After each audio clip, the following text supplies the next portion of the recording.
सभी दोस्तों को मेरा राम राम। में बहुत सारे लोगों की शिकायत होती है कि मैं किसी के लिए कुछ भी करता हूँ, मुझे वफ़ा नहीं मिलती।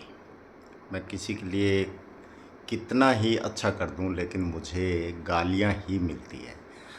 अब ये तो कोई नहीं बताएगा, क्योंकि अपने अंदर किसी को कमी नज़र आती नहीं है, ये मानव स्वभाव है। लेकिन काफ़ी हद तक ऐसे लोग होते हैं जो कुंडली में भी ये चीज़ शो करती है कि उनको वाक़ई ही बहुत कुछ करने के बाद उनको न तो कोई उनका एहसान मानता है कि इसने मेरे लिए ये किया है, और पीठ पीछे उसकी चुगलियाँ होती हैं। वो बुरा भी माना जाता है और मौके पे वो काम भी आता है। तो इन लोगों का सबसे ज़्यादा जो ग्रह खराब होता है वो होता है बृहस्पति। 7वें घर में बैठा हो, 10वें घर में बैठा हो विशेष तौर से, तो ऐसे लोग चाहेंगे कि भई हम एक होके रहें, हम घर को जोड़ के रखें, हम परिवार को जोड़ के रखें, हम बहुत ज़्यादा अध्यात्म से जुड़ें, हम भला करेंगे, हमारे कर्मों का फल भला ही मिलेगा।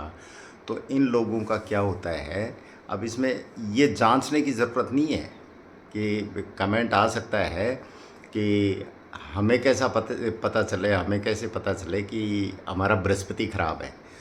तो वही लक्षण है कि जो लोग वाकई ही, वो तो अपनी अंतरात्मा से पूछें आप, क्योंकि अपने आप में गलतियां नज़र नहीं आती हैं और दूसरों में आती हैं।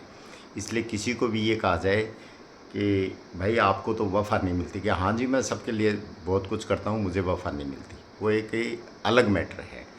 लेकिन वाकई ही अपने अंतर आत्मा से ये देखें, उसको खोज करें कि मैंने उस आदमी के लिए ये किया था, उस दोस्त के लिए किया था, उस भाईबंद के लिए किया था, उस रिश्तेदार के लिए किया था। इसके बाद भी मुझे उन्होंने ये कहा क्या कि आपने हमारे लिए ये किया जी, बहुत बहुत धन्यवाद, या आपने हमारे लिए ये किया कि आपका हमारे ऊपर बहुत बड़ा एहसान है।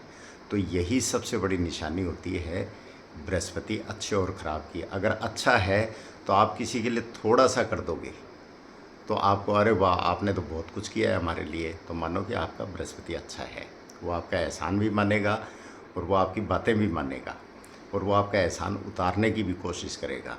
लेकिन जिनका ख़राब है, आप पे अगर गर्दन भी उतार के दे दोगे तो वो कहेगा कि हो सकता है यार इसी का कोई स्वार्थ रहा होगा, शायद इसके बच्चों का कुछ ना कुछ भला होना होगा, इसलिए इसने ये गर्दन दी होगी मुझे।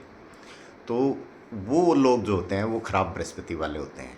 तो इन लोगों का उपाय, जो सबसे बढ़िया उपाय निकल के आता है, इन लोगों को टू द पॉइंट बात करना, और जितने ये लोग चालाक बन जाते हैं, यानी शनि को गले लगा लेते हैं। अब 7वें बृहस्पति और 10वें बृहस्पति का मैंने क्यों कहा, 7वां घर है काल पुरुष की कुंडली में शनि का उच्च का भाव माना गया है, और 10वां घर है शनि का अपना घर माना गया है, कर्म क्षेत्र है। यहाँ अगर आप शनि को एक्टिव नहीं करोगे तो बृहस्पति से आपको दाल रोटी मिलेगी, और इसके अलावा किसी का भी भला करोगे आप, किसी के लिए भी भाग दौड़ करोगे, तो वो आपके मुंह पे तो आपकी शायद तारीफ़ कर देगा, लेकिन बाद में वो गालियाँ भी देगा।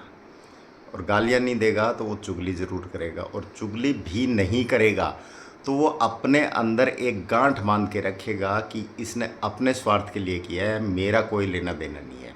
अगर भूल से भी आपने ये कह दिया कि यार मैंने तेरे लिए ये किया था और तू आज मुझे ऐसी बात कर रहा, अच्छा गिनवा दिया, ये बात भी गिनवा दी, मतलब इस तरीके के भी सिम्टम आते हैं। तो ऐसे लोगों को शनि को गले लगाना चाहिए। शनि क्या है, शनि चालाक ग्रह है, शनि डिप्लोमेटिक ग्रह है। शनि जो है भगवान कृष्ण के अन्य भक्तों में से एक हैं। तो भगवान कृष्ण कितने चालाक थे, किन किन नीतियों से, और वो जो महाभारत में कौन कौन सी नीतियाँ अपनाई थी। तो सेम आपको किसी का बुरा नहीं करना है कि भी किसी का बुरा हो जाए ये भी नहीं सोचना है, किसी का बुरा कर दूँ ये भी नहीं सोचना है, करना भी नहीं है। लेकिन अपने मुद्दे में आपको सावधान रहना है, आपको चालाक बनना है।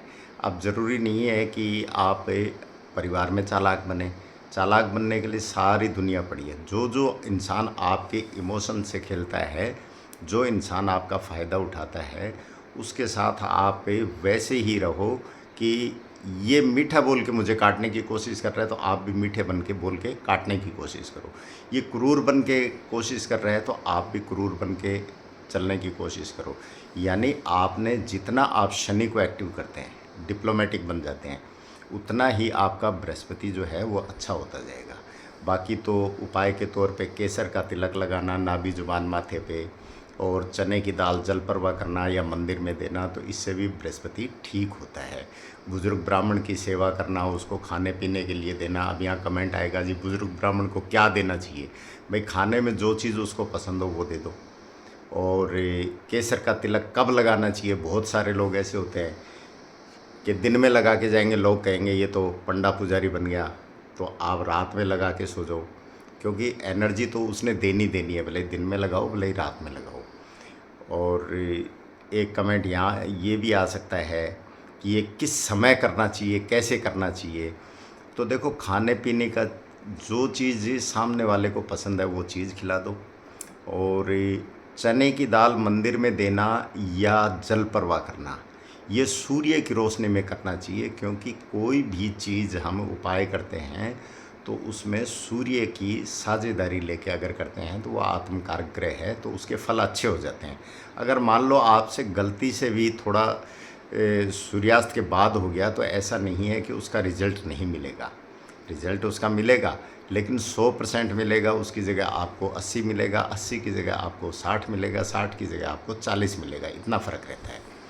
तो जिन लोगों का बृहस्पति खराब है वो अपने लक्षण से ही पता कर सकते हैं कि अगर उनको वफ़ा नहीं मिलती है और वो कदम कदम पे ठोकर खाते हैं, खराब चंद्रमा वालों के साथ भी यही होता है, तो इन लोगों को चाहिए कि वो कंप्लीट डिप्लोमेटिक बन के रहेंगे, तो इससे बड़ा उनके लिए कोई उपाय नहीं है। कई सारे लोग होते हैं, लेडीज़ होती हैं, रोने धोना शुरू कर देती हैं, मेरे साथ ये हो रहा है, मुझे किसी ने ये कर दिया, ये कर दिया।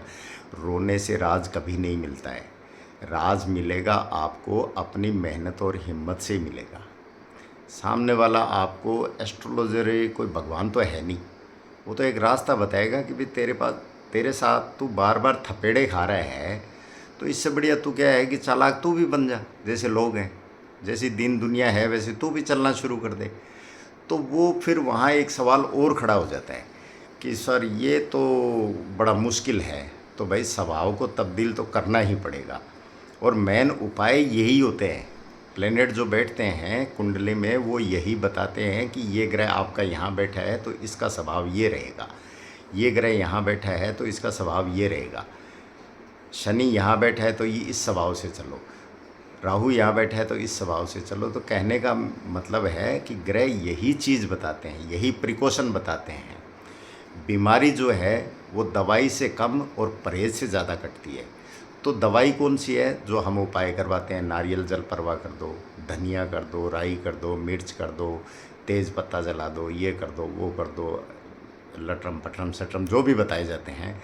लेकिन परहेज़ क्या होते हैं कि आपका ये ग्रह खराब है और ये चाहता है कि आपका स्वभाव ये होना चाहिए, उस स्वभाव को आपने अपना लिया तो आपका ग्रह ऑटोमेटिक ठीक होना शुरू हो जाता है। क्यों?